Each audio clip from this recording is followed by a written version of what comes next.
dari mantan mertua. Kisah Rian.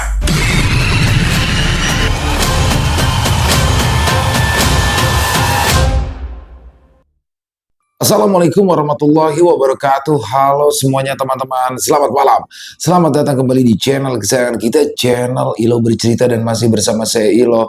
Dimanapun teman-teman berada, semoga teman-teman selalu dalam keadaan sehat walafiat, tanpa kekurangan satu apapun, dan dimurahkan rezekinya. Amin amin ya rabbal alamin.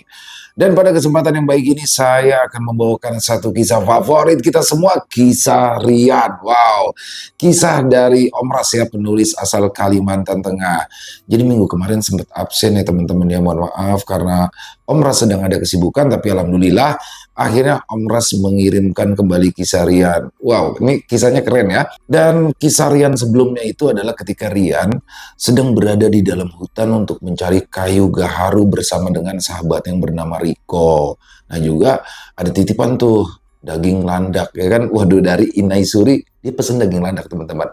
Nah di episode sekarang di sini Rian akan kembali merasakan gangguan yang hadir dalam mimpinya, tapi kali ini nyata. Waduh, sebenarnya apa sih misteri yang ada di dalam mimpinya Rian itu, dan di episode ini akan terkuak. Oke, sebelum kita masuk ke dalam kisahnya, buat teman-teman yang mungkin belum subscribe channel Ilo Bercerita, yuk bisa diklik dulu tombol subscribe. Jangan lupa lonceng notifikasinya juga dinyalakan agar teman-teman selalu mendapatkan notifikasi dari konten-konten yang akan kami upload selanjutnya. Untuk channel Ilo Bercerita, kami upload setiap hari teman-teman, setiap malam jam 9 malam waktu Indonesia bagian Barat. Gak pakai berlama-lama lagi, pasti udah gak sabaran kan untuk masuk ke dalam kisahnya. Kita langsung saja masuk ke dalam kisahnya.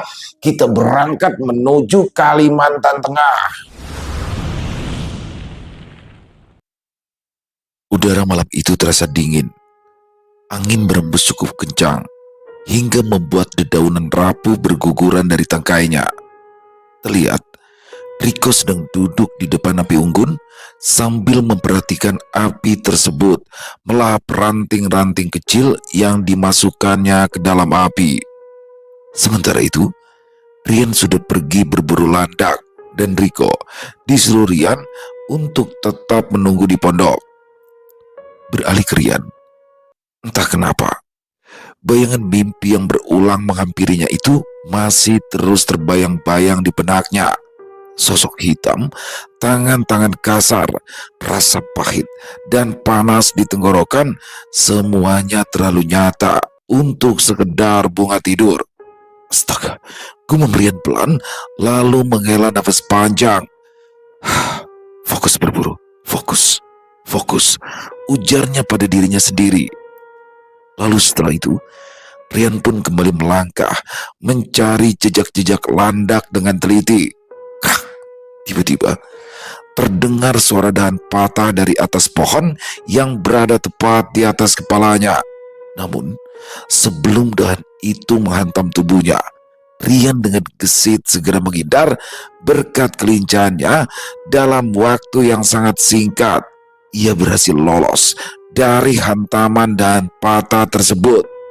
Dar! Dahan besar itu jatuh menghantam tanah dengan suara yang nyaring. Bahkan getarannya terasa hingga ke telapak kaki Rian. Bersamaan dengan jatuhnya dahan itu ke tanah, dedaunan yang sebelumnya masih menempel pun terpental ke segala arah, bahkan hingga mengenai Rian. Rian terdiam. Dengan nafas yang memburu, matanya menatap batang dahan yang tergeletak tak jauh darinya. Melihat dari bentuk dan kesegaran dahan itu, rasanya tidak mungkin dahan tersebut bisa patah dengan sendirinya. Ditambah lagi, meskipun angin berembus cukup kencang malam itu, namun tidak sekencang itu juga hingga sampai mampu mematahkan dahan yang cukup besar itu. Jelas tidak mungkin patah sendiri. Rian bergumam waspada. Ia lalu mendongakkan kepalanya ke atas. Tiba-tiba, cahaya senternya menangkap sesosok besar bersayap, seperti burung bertengger di dahan pohon itu. Namun hanya sesaat setelah terkena senter, makhluk mirip burung raksasa tersebut pun terbang menjauh. Begitu tahu ada yang tak beres, jantung Rian pun langsung berdegup semakin cepat. Tangannya bahkan refleks menggenggam erat parang yang terikat di pinggangnya. Akan tetapi, setelah ditunggu-tunggu beberapa saat, tak ada lagi hal-hal aneh lainnya yang terjadi. Untuk sesaat, Rian bisa menghela nafas lega. Namun, rasa penasarannya membuatnya melangkah pelan mendekati dahan besar yang tergeletak di tanah tersebut. Ujung parang disentuhkan perlahan ke bagian permukaannya yang patah. Bekas patahan itu terlihat kasar dan tidak wajar, seakan dahan tersebut memang dipatahkan atau dirapak dengan kekuatan yang sangat besar, bukan karena lapuk dimakan usia. Di saat sedang memperhatikan dahan itu, tiba-tiba saja kepala Rian mendadak terasa ringan. Pandangannya juga sedikit berkunang. Dia mengerjap beberapa kali, mencoba menepis rasa aneh yang mendadak menyerangnya. Lalu di saat itulah aroma pahit yang familiar tercium. Rian membeku dan anehnya tenggorokannya tiba-tiba terasa panas, sama persis dengan apa yang ia alami di dalam mimpi terakhir kali. Perlahan, dari balik pepohonan yang gelap itu, sebuah bayangan mulai terbentuk. Tingginya melebihi manusia normal, tapi aneh. Tubuh sosok itu seolah menyerap cahaya senter milik Rian dan membuat sekelilingnya tampak semakin suram. Langkah dari sosok itu pun juga nyaris tak bersuara, seolah-olah ia berjalan tidak menapak tanah. Saat itu, Rian sangat ingin berteriak dan lari, tapi entah kenapa tubuhnya seolah menolak untuk menuruti perintah dari pikirannya. Akhirnya, ia hanya bisa membelalakan mata saat sosok itu semakin mendekat, dan untuk pertama kalinya ia menyadari satu hal yang membuat darahnya terasa berhenti mengalir, yakni makhluk itu sama persis dengan makhluk yang menghantui mimpinya. Bukan hanya sekedar mirip, tapi itu memang benar-benar makhluk yang sama. Jarak mereka kini hanya tersisa beberapa langkah saja, dan mendadak cahaya senter di tangan Rian berkedip-kedip. Namun meski demikian, ia masih bisa melihat dengan jelas bentuk sosok itu yang berwujud tak wajar. Lengannya sangat panjang, jari-jarinya kurus, namun terlihat kuat dengan kuku hitam melengkung seperti cakar. Wajahnya, jika bisa disebut wajah, nyaris tanpa bentuk karena tidak ada mulut ataupun hidung, melainkan hanya terdapat dua cekungan yang bisa dipastikan itu adalah matanya. Aroma pahit itu semakin menusuk, membuat dada Rian terasa sesak. Kau, bibir Rian bergetar, namun tak ada suara yang benar-benar keluar dari mulutnya. Makhluk itu berhenti tepat di depan Rian. Kepala hitamnya sedikit miring, seakan sedang mengamati Rian dengan penuh ketertarikan. Lalu, anehnya, tiba-tiba muncul suara yang terdengar bersaut-sautan. Kau akan membayar semuanya. Kau akan membayar semuanya. Kau akan membayar semuanya. Rian terenyak, bukan terkejut oleh suara itu saja, tapi juga oleh rasa dingin yang langsung menjalar dari tengkuk hingga ke tulang punggungnya. Apa maumu? Betinya menjerit meski mulutnya tetap terkunci. Makhluk itu perlahan mengangkat satu tangannya. Seketika, rasa panas di tenggorokan Rian semakin menjadi. Dadanya terasa seperti ditekan kuat dari dalam. Nafasnya juga tersendat, seolah ada sesuatu yang mencoba merayap naik dari dalam perut menuju ke tenggorokannya. Seketika, kepala Rian berdenyut hebat. Tidak, gumam Rian lirih. Kali ini suaranya benar-benar keluar. Ini cuma mimpi, gumamnya. Tiba-tiba, lutut Rian melemas. Tubuhnya terasa sangat ringan, seolah tidak ada gravitasi. Untuk sesaat, pandangannya mengabur hingga tiba-tiba Rian kehilangan kesadarannya. Sementara itu di saat yang sama, jauh di pondok, Riko yang sejak tadi menunggu di depan api unggun mendadak merasakan sesuatu yang tak enak di dadanya. Api unggun di depannya juga berkedip secara tidak wajar, nyalanya mengecil sesaat, lalu kemudian membesar kembali. "Rian," panggil Riko khawatir. Paling cuma perasaanku saja. Gumamnya berusaha menepis semua perasaan cemas itu, walaupun keringat dingin mulai bermunculan di wajahnya. Tiba-tiba, Riko berdiri dan tanpa aba-aba, ia lantas memakai senternya lalu meninggalkan pondok untuk menyusuri jalur yang tadi dilewati Rian. Cahaya senter menembus kabut tipis yang mulai turun, menciptakan bayangan-bayangan aneh di antara pepohonan. Sementara itu, cukup jauh dari lokasi pondok, Rian masih terbaring di atas tanah yang dingin dan kesadarannya perlahan mulai kembali. Rangnya pelan. Ia membuka mata dan terlihat langit malam tertutup rapat oleh rimbunnya dedaunan. Rian mengerjap beberapa kali. Pandangannya masih berkunang, walau tidak separah tadi. Perlahan ia mencoba bangkit, namun rasa nyeri langsung menjalar dari tengkuk hingga ke punggungnya. Rian beringis, lalu memaksakan diri duduk bersandar pada batang pohon yang paling dekat dengannya. Rian menelan ludah dan tenggorokannya masih terasa panas. "Bukan mimpi, ini bukan mimpi," gumamnya pelan. Ingatan tentang sosok hitam itu kembali menyeruak. Entah apa yang diinginkan makhluk itu sebenarnya dari Rian, dan entah apa maksud dari ucapan si makhluk yang mengatakan pada Rian kalau Rian akan membayar semuanya. Tanpa sadar, Rian mengebalkan tangan. "Apa yang harus aku bayar?" Gumamnya penuh kebingungan dan amarah yang bercampur jadi satu. Ia menoleh ke arah dahan besar yang tadi jatuh. Dahan itu masih ada di sana, bukti nyata bahwa apa yang terjadi barusan bukanlah halusinasi semata. Tidak lama kemudian, terdengar langkah tergesa memecah keheningan tempat itu, disusul dengan terdengarnya suara seseorang yang mendekat. "Oi!" Suara itu terdengar samar, namun cukup jelas untuk membuat Rian tersentak. Ia menoleh cepat ke arah asal suara. Tampak cahaya senter menembus pepohonan dan bergerak tidak beraturan, seakan pemiliknya berlari sambil sesekali tersandung akar ataupun semak. "Oi, Riko!" panggil Rian, suaranya terdengar serak.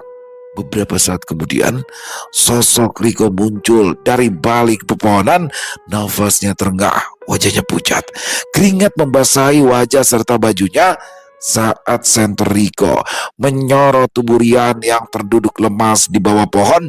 Matanya langsung membelalak kaget. "Rian, astaga, kau kenapa?" tanya Riko, kemudian berlari mendekat lalu berlutut di hadapan Rian.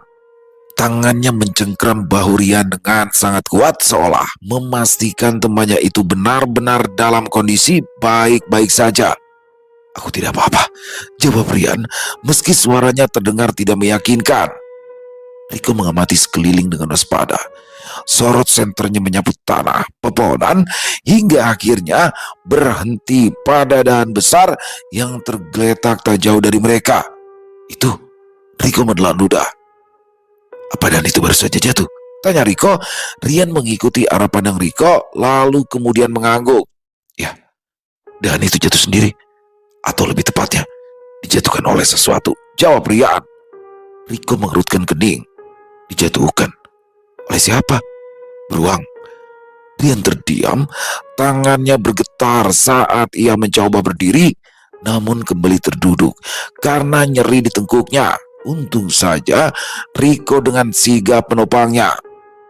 "Ada sesuatu di sini kok," ucap Rian akhirnya. Suaranya terdengar pelan sekali. "Apa? Beruang? Ular? Atau babi? Terenggiling atau apa?" "Bukan binatang, dan bukan juga manusia," jawab Rian. Mendengar jawaban Rian itu, Riko langsung merasakan bulu kuduknya meremang. Dia teringat api unggun di pondok yang sebelumnya sempat berkedip aneh setelah mendorongnya untuk pergi mencari Rian. Riko bergidik ngeri, Tiba-tiba saja rasa sesak muncul di dadanya. "Aku tahu," kata Riko pelan. "Makanya aku menyusul. Dari tadi bawahnya memang rasanya ada yang tidak beres." Lanjutnya lagi.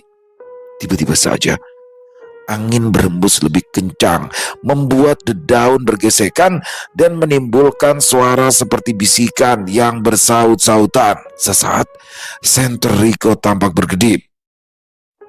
"Kok?" Rian berbisik seraya memberi kode dengan menunjuk hidungnya sendiri. Melihat kode itu, Riko lantas menarik nafas.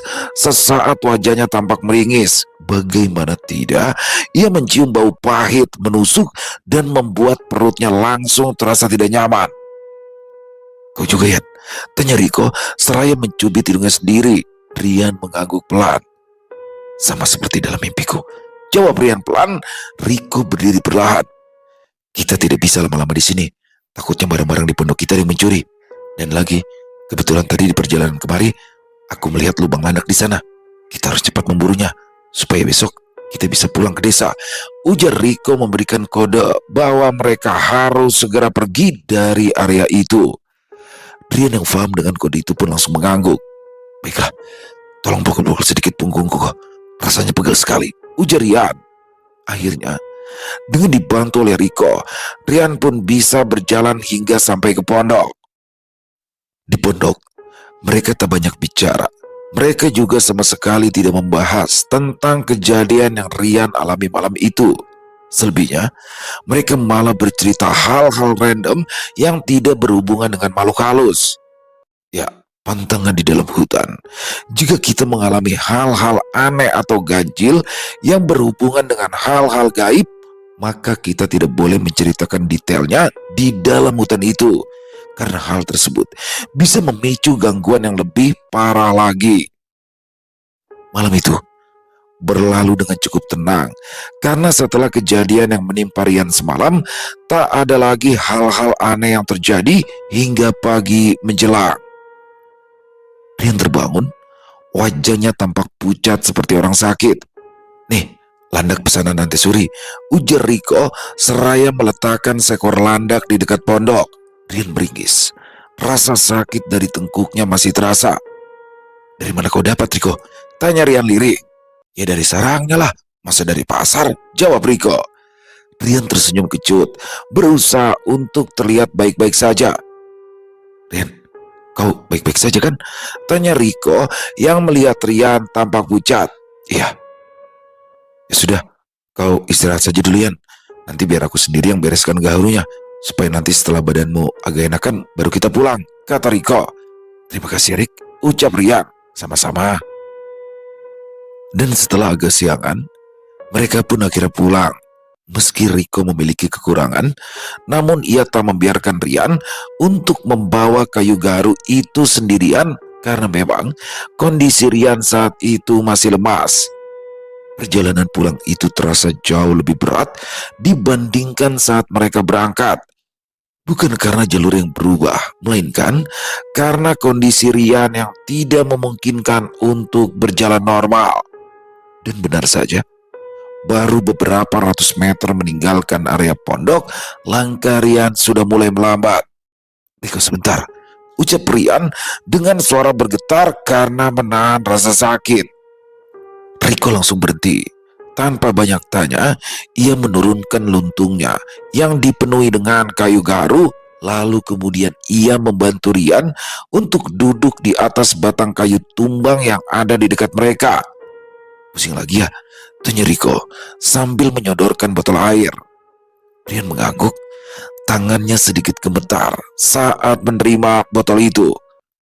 "Tenggorokanku masih panas. Badanku juga rasanya seperti habis terkena demam tinggi," jawabnya lirik. "Minum pelan-pelan," ujar Riko. "Kita tidak usah buru-buru. Yang penting kita sampai desa dengan selamat," ucap Riko lagi yang hanya ditanggapi anggukan kepala oleh Rian. Entah mengapa, suara binatang-binatang hutan hari itu terdengar lebih ramai dari biasanya, namun alih-alih menenangkan, suara tersebut justru terasa mengganggu bagi Rian. Setelah Rian merasa agak baikan, mereka pun kembali melanjutkan perjalanan. Namun, Belum lama berjalan, tubuh Rian kembali terhuyung. "Sudah, jangan dipaksakan," kata Riko tegas. "Kita harus segera sampai desa.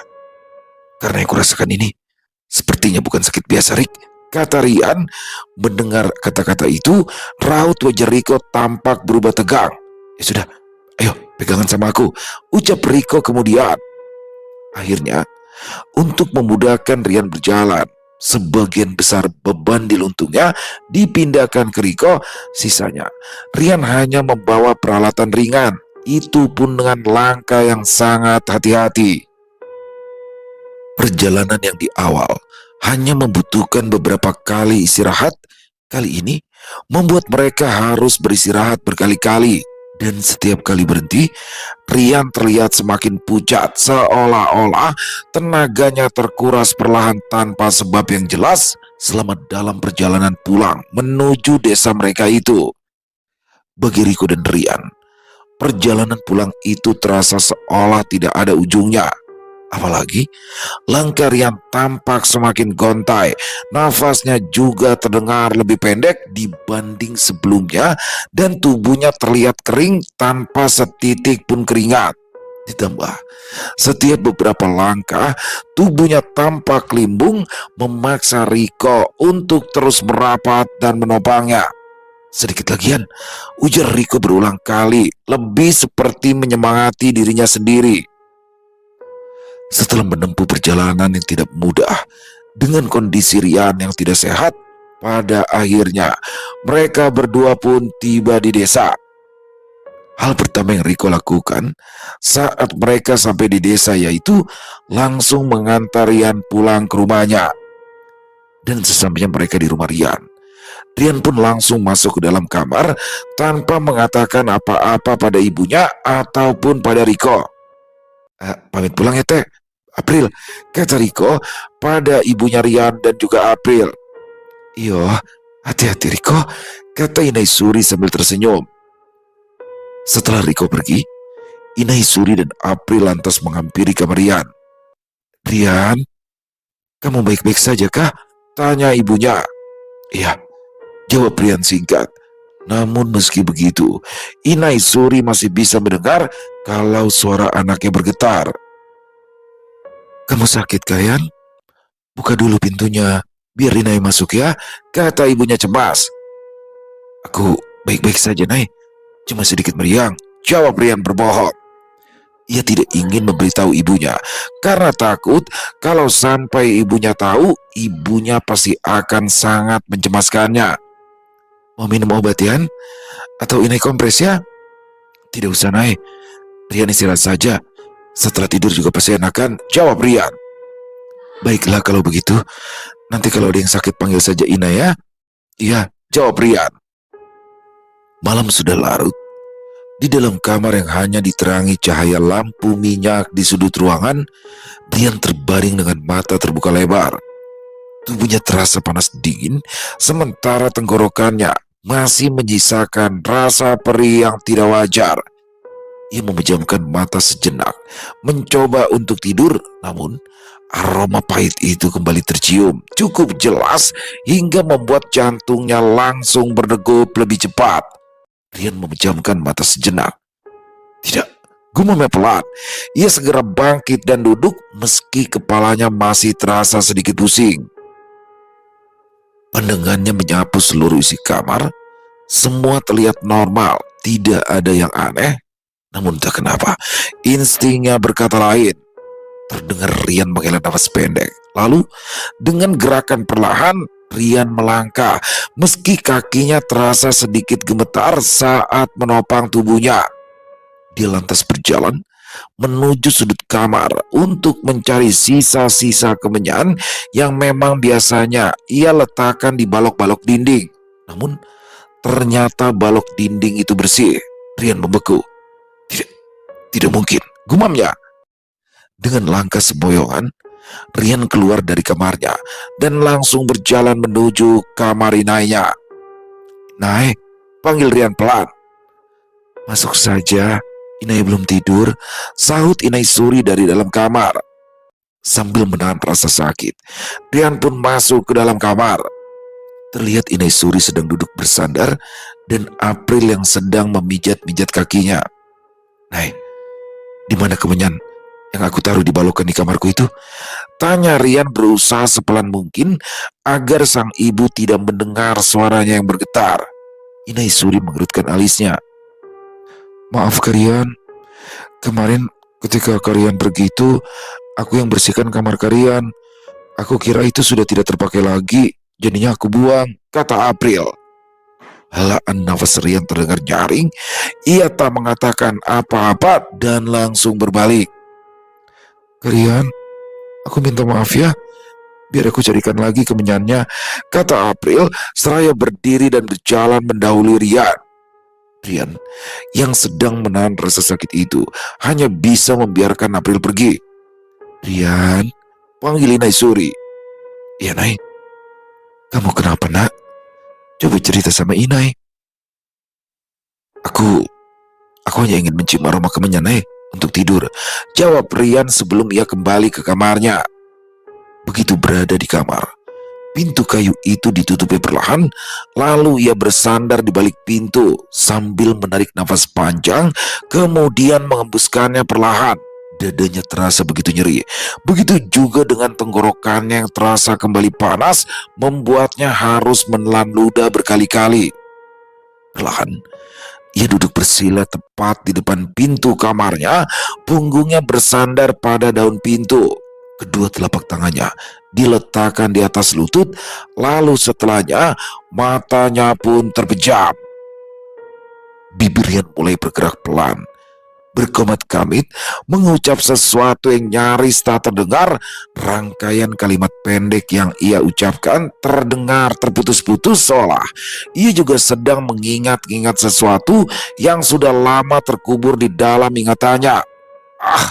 Rintik Rian begitu rasa sakit yang teramat sangat menyerang tengkuk dan tulang punggungnya. Dari hidung Rian terlihat cairan merah mengalir. Rian hampir saja pingsan saat suara April terdengar memanggilnya dari luar kamar. "Karian, ini kemenyannya. Tapi katanya ini kemenyan Arab. Apakah Rian suka?" tanya April.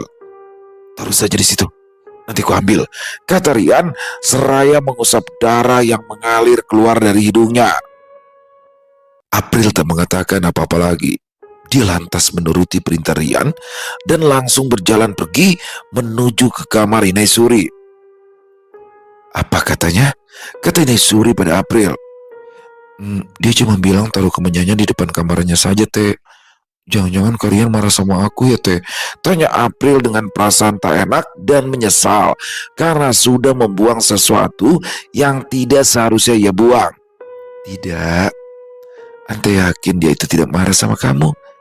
Hanya saja, memang dari awal mereka pulang tadi, Rian sudah berbeda. Tidak seperti biasanya," kata Inai Suri. "Semoga Karian baik-baik saja ya, Teh. Dan semoga Ante benar, Karian tidak marah sama aku." Inai Suri tersenyum dan mengangguk. "Kamu masih suka Rian?" tanya Inai Suri pelan, seolah takut menyinggung April. "Masih, Teh," jawab April singkat. Setelah ia terdiam dan menunduk cukup lama, Inai Suri yang mendengar jawaban April itu hanya tersenyum tipis. "Ante pun sangat menyukaimu, dan Ante sangat berharap kamu bisa menjadi menantu Ante. Tapi sepertinya hati Rian sudah tertutup rapat. Ante juga sudah berusaha menasihati dia, tapi tidak didengar. Ante hanya bisa berharap kamu bisa menemukan kebahagiaanmu dengan laki-laki lainnya, nak. Jangan terpaku pada Rian saja, karena kamu itu sangat cantik dan juga baik. Di luar sana, pasti banyak laki-laki yang menyukaimu," kata Inai Suri lembut. April menggeleng. "Sebanyak apapun laki-laki di luar sana, tapi mereka bukan Karian, Teh. Aku tahu mustahil untuk memaksa perasaan seseorang. Tapi selama aku masih di sini, aku akan tetap menunggu Karian, Teh," kata April. Inai Suri terdiam. Ia menatap April cukup lama, lalu menghela nafas pelan. "Kamu anak baik, April. Terlalu baik," gumunnya Liri. "Ante hanya berharap semoga suatu saat, entah kapanpun itu, Rian bisa membuka hatinya untukmu. Inaisuri melanjutkan. April hanya tersenyum kecil meski matanya tampak berkaca-kaca. Sementara itu, di balik pintu kamar Rian sudah berhasil menghidupkan Prapin. Asap kemenyannya tampak mengepul di ruangan kamarnya. Tubuh Rian kembali terguncang oleh rasa nyeri yang datang bergelombang. Mulutnya semakin cepat bergerak, berkomat kamit, dan suaranya terdengar semakin lirih, seperti berlomba dengan rasa sakit yang menggerogoti tubuhnya. Keringat dingin pun mulai membasahi pelipisnya, bercampur dengan sisa-sisa darah di bawah hidung yang tidak sepenuhnya berhenti menetes. Namun sesaat kemudian, ketika bayangan orang yang mengirimkan penyakit itu teriak, Rian langsung terdiam. Bagaimana tidak? Karena ternyata orang yang mengirimkan penyakit itu dalangnya adalah orang yang dikenalnya. Rian kembali meringis menahan sakit. Namun walaupun begitu, ia tak berniat untuk membalas, melainkan langsung berhenti melakukan ritualnya. Akhirnya, Rian berbakan tubuhnya di dekat Prapin itu. Cukup lama ia menatap ke langit-langit kamar, mencoba menebak-nebak kenapa orang itu membuatnya sakit. Padahal orang itu tentu tahu kalau Inaisuri sedang tidak sehat dan masih membutuhkan dirinya. Tapi kenapa mereka malah membuatnya sakit seperti itu? Rian menutup matanya perlahan. Rasa sakit di tengkuk dan punggungnya masih ada, tapi tidak lagi menghantam sebrutal sebelumnya. Asap kemenyan yang masih mengepul tipis dari Prapin membuat kepalanya sedikit lebih ringan, meski tenggorokannya masih terasa perih. Daripada membuat sakit begini, lebih baik ambil saja sekalian nyawaku, gumam Rian lirih, entah ditujukan pada siapa. Setelah cukup lama berpikir, tanpa sadar, Rian akhirnya tertidur dengan tubuh meringkuk.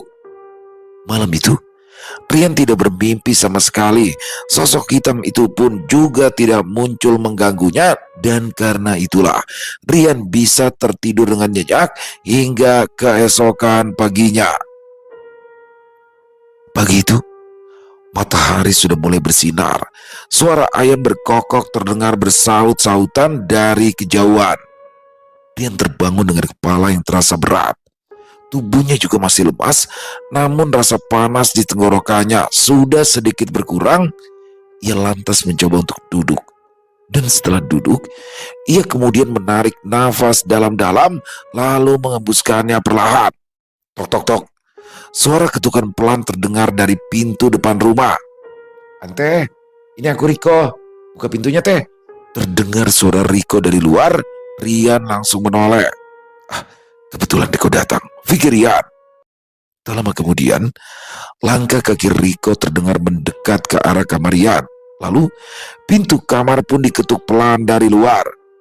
"Rian, apa kau sudah bangun?" tanya Riko dari balik pintu. "Masuk saja, Rik," jawab Rian lirih. Pintu kayu itu lantas dibuka perlahan oleh Riko.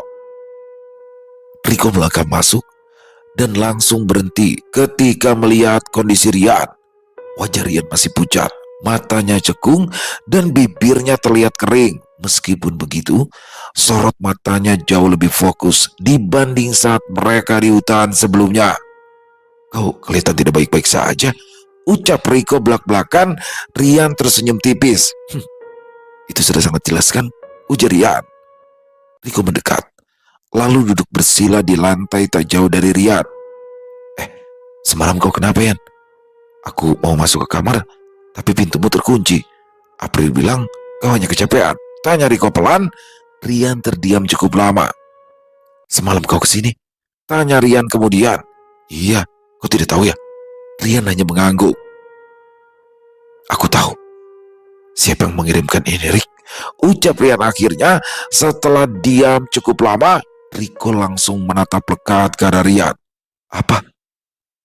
Rian mengangkat wajahnya perlahan. Tatapan matanya serius, bahkan terlihat sangat dingin. "Aku tahu siapa yang membuatku sakit begini. Tapi aku tidak tahu apa alasannya sampai membuatku seperti ini." Dan karena itu, aku harus memastikan sendiri. Lanjut Rian. Memastikan apa sih? Riko bertanya lagi. Rian menarik nafas dalam-dalam, lalu berkata dengan tegas, "Aku ingin kau menemaniku pergi ke rumah seseorang." Riko terdiam. Ia menatap Rian cukup lama, mencoba membaca ekspresi wajah temannya itu. "Rumah siapa?" tanya Riko kemudian dengan hati-hati. Rian tak langsung menjawab. Ia berdiri perlahan, meski tubuhnya masih sedikit goyah.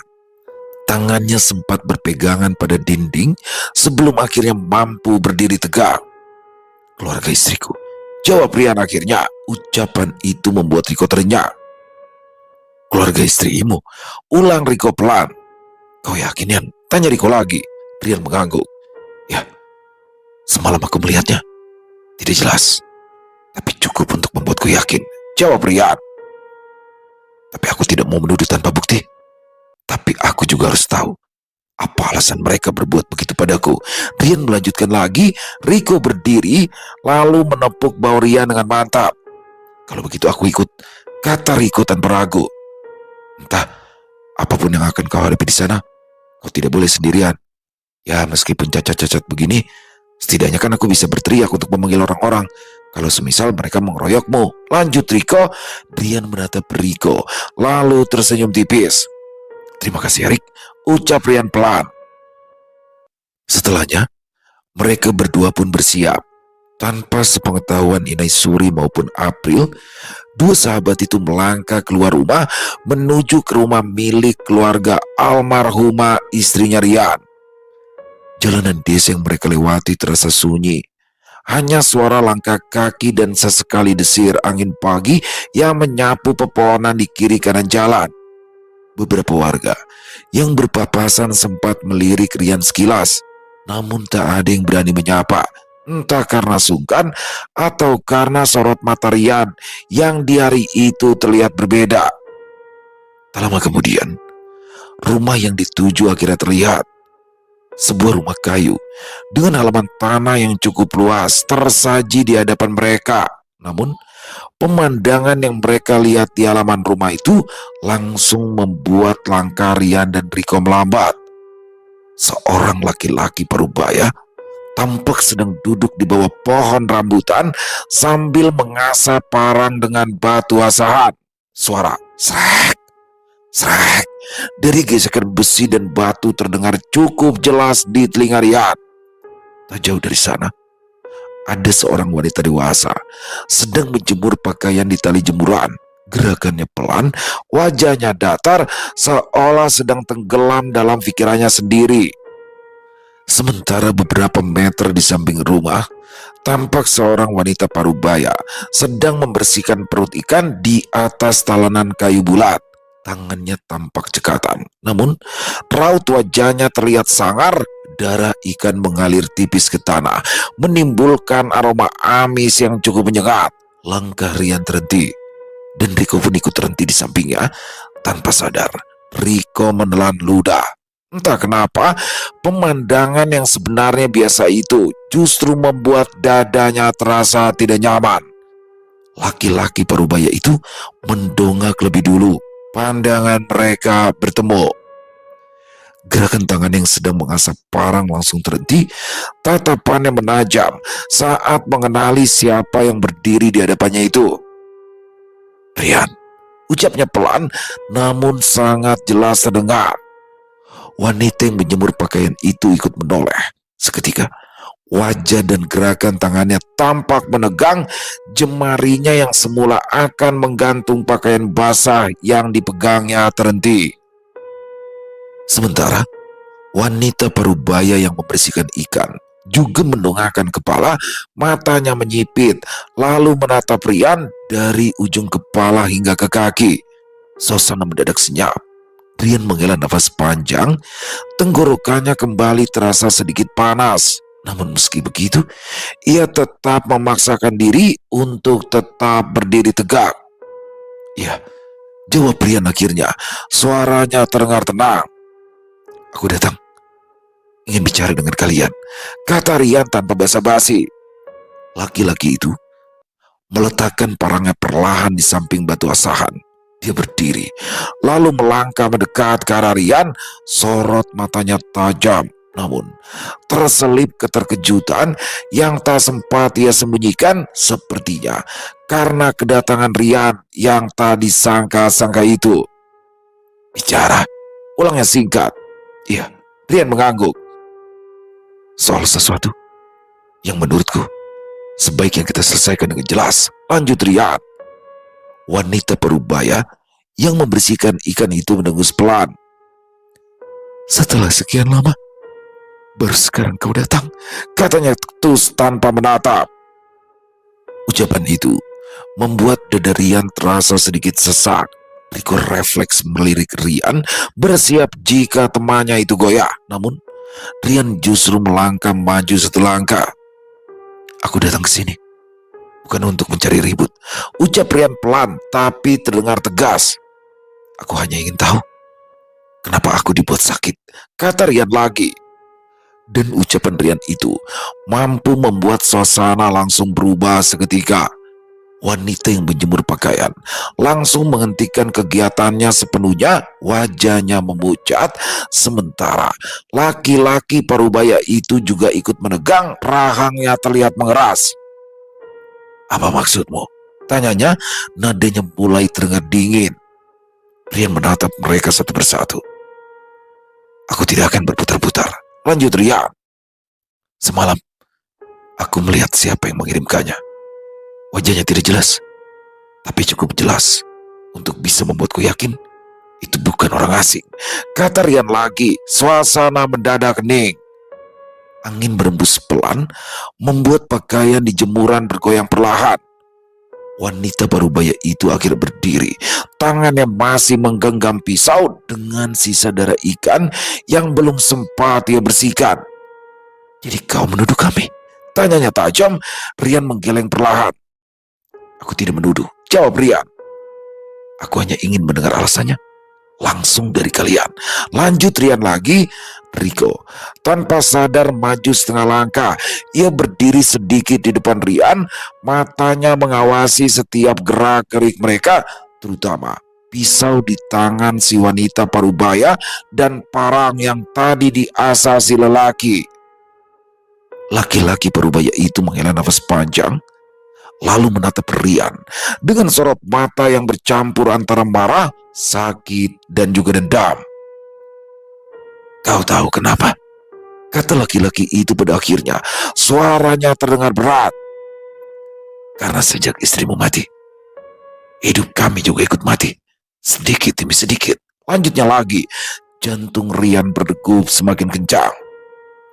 Kau masih bisa pulang ke rumah, masih punya ibu, masih bisa tertawa, lanjut lelaki itu.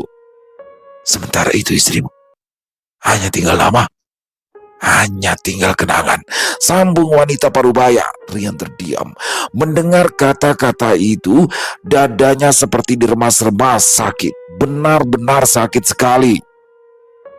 Apa menurutmu kami ikhlas melihatmu tinggal serumah dengan perempuan lain? Lanjut wanita parubaya itu, suaranya terdengar bergetar menahan emosi. Kau bersikap seolah istrimu tidak pernah ada, seolah perjuangan dan pengorbanannya untuk melahirkan anakmu itu hanya seperti debu yang bisa kau lupakan begitu saja. Riko menoleh ke Rian. Ia bisa melihat jelas bagaimana wajah temannya itu menegang, bukan karena marah, melainkan karena rasa bersalah terhadap almarhumah istri maupun pihak keluarga istrinya. Rian menunduk sebentar, lalu kembali mengangkat wajah. Aku tidak pernah berniat melupakan dia. Dia akan abadi selamanya dalam hatiku, ucap Rian lirik. Dan aku juga tidak pernah berniat menyakiti kalian, lanjut Rian lagi. Tapi kau tetap melakukannya kan? Potong wanita itu dengan nada tinggi. Mendengar itu, Rian menghela nafas panjang, lalu berkata dengan nada pelan. Kalau memang kalian sangat membenciku, lakukanlah. Apapun yang kalian inginkan padaku, aku siap untuk menanggungnya. Tapi satu hal yang kalian harus tahu, keberadaan April di rumahku bukan tanpa alasan. Ibuku sekarang sakit-sakitan, sementara aku harus bekerja untuk menafkainya. Aku tidak bisa membagi tubuhku ataupun waktuku untuk merawat ibuku. Dan untungnya, ada April yang bersedia membantu kami meskipun jasanya hanya dibayar murah sekali oleh kami. Kalimat itu membuat mereka terdiam. Apa kalian tahu? Lanjut Rian, suaranya mulai bergetar. Kalau aku benar-benar mati karena kiriman dari kalian ini, kalian tidak hanya membunuhku, tapi juga membunuh ibuku. Karena kalau aku sampai mati, maka tidak akan ada lagi yang menafkahi ibuku. Cepat atau lambat, ibuku pasti akan menyerah untuk hidup. Kata Rian lagi, laki-laki parubaya itu menoleh ke arah wanita tersebut, lalu kembali menatap Rian. Kau selalu pandai bicara, katanya lirih, nyaris seperti gumaman. Tapi kau tidak pernah datang menjelaskan. Tidak pernah sekalipun kau duduk di depan kami seperti sekarang. Lanjut dia lagi. Ya, aku memang bersalah. Aku terlalu tenggelam dengan rasa bersalahku. Sampai-sampai aku lupa bahwa kalian juga berduka. Jawab Rian jujur. Wanita yang tadi menjemur pakaian ikut bicara. Kami melihatmu tertawa di rumah itu, katanya lirih. Rasanya sakit sekali melihat ada perempuan lain di sana, sementara keluarga kami berada di dalam tanah setelah berjuang untuk melahirkan anakmu. Lanjutnya dengan air mata yang akhirnya jatuh dari sudut matanya. Rasanya tidak adil melihat kau bahagia, sementara keluarga kami terkubur di bawah tanah selama-lamanya. Rian menunduk, tangannya mengepal, terlihat kuku-kukunya menekan telapak tangan sendiri hingga terasa sakit. Aku tidak pernah tertawa karena bahagia, ucap Rian lirih. Selama ini, yang ada aku hanya berusaha bertahan hidup. Setiap malam, aku tidur dengan rasa bersalah. Dan setiap bangun pagi, aku berharap bisa menukar nafasku dengan nafasnya.